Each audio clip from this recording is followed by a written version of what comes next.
PM Modi ने वैज्ञानिकों की तारीफ करते हुए कहा कि आपकी मेहनत, आपके धैर्य को सैल्यूट।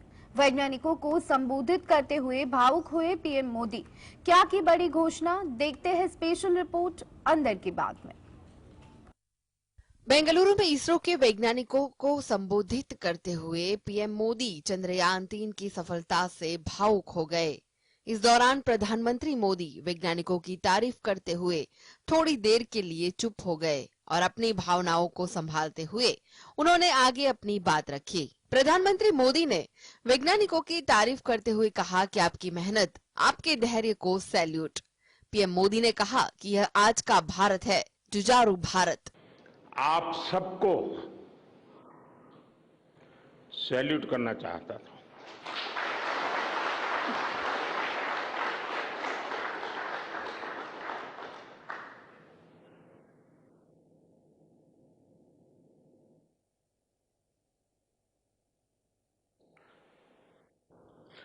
सैल्यूट आपके परिश्रम को, सैल्यूट आपके धैर्य को, सैल्यूट आपकी लगन को, सैल्यूट आपकी जीवटता को, सैल्यूट आपके जज्बे को। प्रधानमंत्री मोदी ने कहा कि मेरी आंखों के सामने 23 अगस्त के दिन का एक एक सेकंड बार बार घूम रहा है। कुछ स्मृतियां अमर हो जाती है, वह पल अमर हो गया। उन्होंने कहा कि चांद पर जिस जगह चंद्रयान-3 मिशन लैंड हुआ, उस पॉइंट को अब शिव शक्ति के नाम से जाना जाएगा। 23 अगस्त को चंद्रमा पर भारतीय तिरंगा लहराया, इसीलिए आज से इस दिन को भारत में राष्ट्रीय अंतरिक्ष दिवस के रूप में मनाया जाएगा। पीएम मोदी ने कहा कि जब हर घर तिरंगा है, हर दिल में तिरंगा है और अब तो चांद पर भी तिरंगा है। चंद्रयान-2 मिशन के स्पोर्ट को अब से तिरंगा पॉइंट के नाम से जाना जाएगा। ये तिरंगा पॉइंट भारत के हर प्रयास की प्रेरणा बनेगा। ये तिरंगा पॉइंट हमें सीख देगा कि कोई भी विफलता आखिरी नहीं होती। Bureau report, GSTV। पृथ्वी और इस पर मौजूद वायरस का अस्तित्व इंसानों के अस्तित्व से पहले से है। वैज्ञानिकों का दावा है कि आर्कटिक के परमाफ्रॉस्ट के कई घातक वायरस दफन है। अगर इंसानों के बीच में ये वायरस आ गए तो तबाही ला सकते हैं। क्या है इसके पीछे की अहम वजह, देखते हैं रिपोर्ट अंदर की बात में। पृथ्वी और इस पर मौजूद वायरस का अस्तित्व इंसानों के अस्तित्व से पहले से है। यहाँ कई ऐसे वायरस मौजूद है जो अगर इंसानों के बीच आ गए तो ऐसी तबाही मचेगी कि उसे रोकना असंभव हो जाएगा। दरअसल डायनासोर के युग के बाद जब पृथ्वी पर हिमयुग आया तो कई घातक वायरस बर्फ में दब गए, खास तौर से आर्कटिक में। वैज्ञानिकों का मानना है कि आर्कटिक में लाखों घातक वायरस सो रहे हैं। जैसे ही जलवायु गर्म होगी और इससे वहां का बर्फ पिघलेगा तो बर्फ के पानी के साथ वायरस भी इंसानों तक पहुंचेंगे और फिर तबाही मचाएंगे। वैज्ञानिकों का दावा है कि आर्कटिक में परमाफ्रॉस्ट में कई घातक वायरस दफन है। ये जलवायु के गर्म होने से जब बर्फ पिघलेगी तो जिंदा हो सकते हैं। दरअसल वैज्ञानिकों का दावा इसीलिए भी ठोस है क्योंकि साल 2015 में इन्हीं में से एक ज़ॉम्बी वायरस को जिंदा किया गया था। ये वायरस भी उस बर्फ में लाखों सालों से दफन था। जनवरी 2022 में नासा के एक रिसर्च में से पता चला कि अचानक से परमाफ्रॉस्ट के पिघलने से जो कार्बन रिलीज हो रहा है, उससे परमाफ्रॉस्ट में लाखों साल कैद वायरस भी आजाद हो जाएंगे। Bureau report, GSTV। मशहूर गीतकार देव कोहली का नींद में सोते हुए निधन हो गया। वे खास तौर पर 81 साल के थे और उम्र संबंधी बीमारियों से भी जूझ रहे थे। बतौर कवि और बॉलीवुड के मशहूर गीतकार का अब तक कैसा रहा सफर, देखते हैं बॉलीवुड रिपोर्ट में। वेटरन लिरिस्ट देव कोहली का निधन हो गया। वे 81 साल के थे। देव कोहली उम्र संबंधित बीमारियों के चलते हाल ही में 2-3 महीने तक अंधेरी स्थित कोकिलाबेन धीरूभाई अंबानी अस्पताल में भी भर्ती रहे थे। तमाम इलाज कराने के बाद भी उनकी हालत में कोई सुधार नहीं हुआ। और बाद में डॉक्टर्स ने जवाब दे दिया। तकरीबन 10 दिन पहले उन्हें घर वापस भेज दिया था। नींद में सोते हुए ही इस दिग्गज गीतकार की मौत हो गई। देव कोहली के निधन से फिल्म इंडस्ट्रीज में शोक की लहर दौड़ गई है।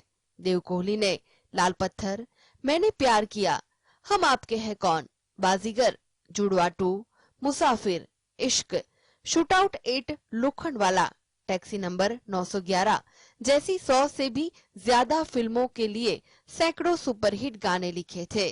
देव कोहली ने अपने करियर में राम लक्ष्मण से लेकर अनु मलिक, आनंद मिलिंद, आनंद राज आनंद जैसे तमाम बड़े संगीतकारों के साथ काम किया था। वही बताया जा रहा है कि कवि और गीतकार देव कोहली का निधन उनके घर पर ही हुआ था। फिलहाल मौत की वजह अभी क्लियर नहीं हो पाई है। Bureau report, GSTV। दुनिया की दूसरी सबसे बड़ी अर्थव्यवस्था चीन लंबे समय तक ग्लोबल ग्रोथ का इंजन रहा है, लेकिन अभी उसे चुनौतियों का सामना करना पड़ रहा है और ग्रोथ रेट स्लो हो रही है। क्या है वजह, देखते हैं रिपोर्ट में। एशिया की सबसे बड़ी और दुनिया की दूसरी सबसे बड़ी अर्थव्यवस्था चीन इन दिनों मुश्किलों में है। लंबे समय तक वैश्विक अर्थव्यवस्था के लिए इंजन की भूमिका निभाने वाले चीन को पहले डिफ्लेशन की चुनौती परेशान करी है। अभी डिफ्लेशन से पार पाने का रास्ता भी नहीं मिला था कि बेरोजगारी ने चिंता बढ़ा दी है। एक रिपोर्ट के मुताबिक हाल के समय में हर महीने बेरोजगारी नया रिकॉर्ड बना रही है। जून महीने के आंकड़े बताते हैं कि चीन में 16 से 24 साल के हर 100 युवाओं में करीब 21 लोग के पास काम नहीं है। इस एज ग्रुप में बेरोजगारी की दर जून महीने के दौरान बढ़कर 21.3% पर पहुंच गई है। 16 से 24 साल के युवाओं के मामले में बेरोजगारी अभी रिकॉर्ड उच्च स्तर पर है। इससे पता चलता है कि कैसे युवाओं को नौकरी मिलने में परेशानी हो रही है, जिनके पास या तो अनुभव नहीं है या कम है। मतलब चीन के युवाओं के लिए पहली या दूसरी, तीसरी नौकरी खोज पाना अभी टेढ़ी खीर हो गई है। इस साल और पीछे जाकर देखें तो पता चलता है कि जनवरी में ही हर महीने इस एज ग्रुप में बेरोजगारी की दर बढ़ रही है। Bureau report, GSTV। अगस्त महीने के दौरान अब एक और प्राइवेट सेक्टर के बैंक ने लोन का ब्याज दर बढ़ा दिया है। इसका मतलब है कि आपके लोन की EMI बढ़ जाएगी। अब कौन सी प्राइवेट बैंक ने महंगा किया लोन, देखते हैं रिपोर्ट में। भारत के एक और प्राइवेट बैंक ने marginal cost fund based lending rates में इजाफा किया है। इसका मतलब है कि अब आपके लोन की EMI बढ़ जाएगी। साथ ही यह बढ़ोतरी सभी टेन्योर के लिए 18 अगस्त 2023 से प्रभावित है।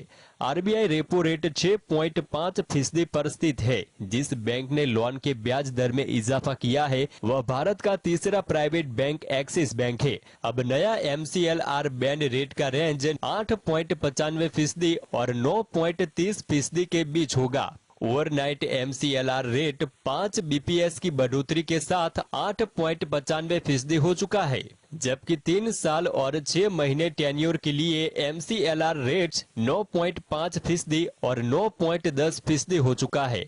बैंक की ओर से MCLR में मामूली बढ़ोतरी होने का आसार है। इससे उनके लोन के ब्याज दर में इजाफा होगा और पहले से थोड़ी ज्यादा EMI चुकानी होगी।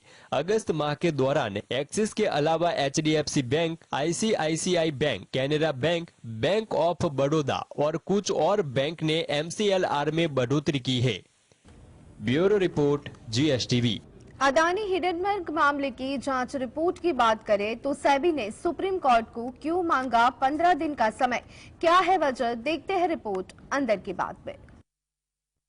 सुप्रीम कोर्ट की ओर से बाजार नियामक सेबी को अडानी हिंडनबर्ग मामले की जांच के लिए 14 अगस्त तक का समय दिया गया था और ये डेडलाइन समाप्त हो गई है। वहीं इस बीच एक बड़ी खबर ये सामने आई है कि सेबी ने अपनी जांच पूरी करने और इसे कोर्ट में दाखिल करने के लिए 15 दिन का और समय दिए जाने की मांग की है। कोर्ट ने बीते 2 मार्च 2023 को बाजार नियामक को निर्देश दिया था कि वह अडानी ग्रुप पर हिंडनबर्ग की रिपोर्ट पब्लिश होने से पहले और बाद में किसी भी तरह के उल्लंघन जांच करे। सुप्रीम कोर्ट ने सेबी को ये जांच पूरी करने के लिए 2 मई तक का समय दिया था, लेकिन अप्रैल के अंतिम सप्ताह में सेबी की ओर से जांच के 6 महीने का अतिरिक्त समय दिए जाने की मांग को लेकर एक याचिका दायर की गई, जिसके बाद जांच पूरी करने की डेडलाइन को बढ़ाकर 14 अगस्त कर दिया गया था।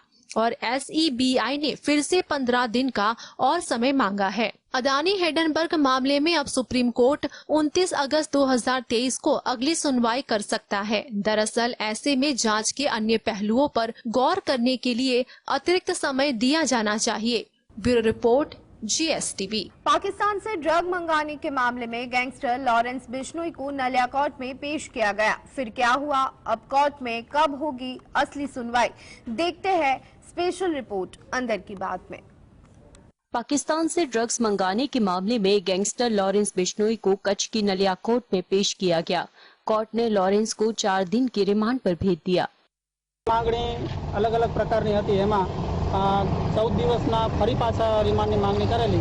એમાં કોર્ટે અમારી દલીલ ગ્રાહ્ય રાખી અને 4 દિવસના રિમાન્ડ રજૂ કર્યા છે, મંજૂર કર્યા છે અને એ 23 તારીખના ફરી પાછો એમને કોર્ટ સમક્ષ રજૂ કરવામાં આવશે।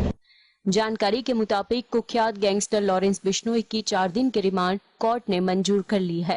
लॉरेंस बिश्नोई को 200 करोड़ के ड्रग मामले में गुजरात ATS तिहाड़ जेल से गुजरात लाई थी।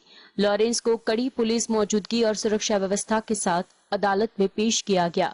पाकिस्तान से ड्रग्स मंगवाने के मामले में नलिया कोर्ट ने लॉरेंस की 4 दिन की रिमांड मंजूर की है।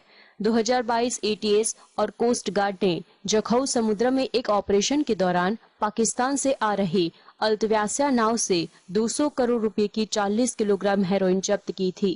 इस मामले में लॉरेंस बिश्नोई को नलिया कोर्ट में पेश किया गया था। हाल ही में गुजरात ATS टीम ने जखौ समुद्र से एक पाकिस्तानी नाव से लगभग 200 करोड़ रुपए की ड्रग्स जब्त की थी और मोहम्मद शफी, इमरान, मोहसिन, जहूर, सोहेल और कामरान को गिरफ्तार किया था। यह भी खुलासा हुआ कि ये ड्रग्स लॉरेंस बिश्नोई ने मंगवाए थे। Bureau report, GSTV।